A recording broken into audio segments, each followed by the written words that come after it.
महाराष्ट्राच्या दृष्टीनं अतिशय दुर्दैवी दिवस हा आजचा सकाळचा उजाडलेला आहे.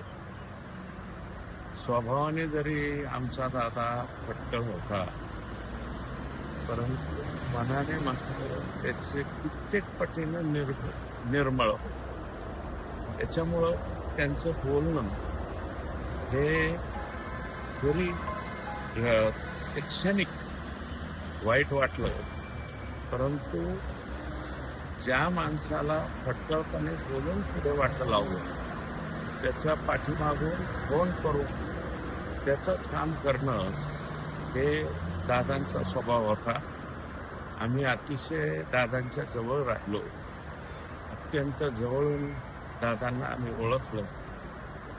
परंतु दुर्दैवाने असं काही होईल हे स्वप्नात सुद्धा पाहिलेलं नव्हतं.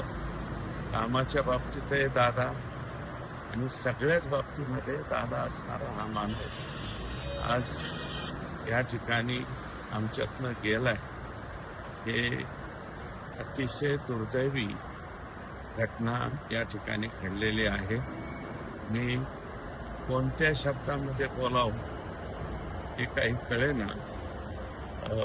मी भावपूर्ण श्रद्धांजली या ठिकाणी अर्पण करतो. त्याच्या पलीकडे बोल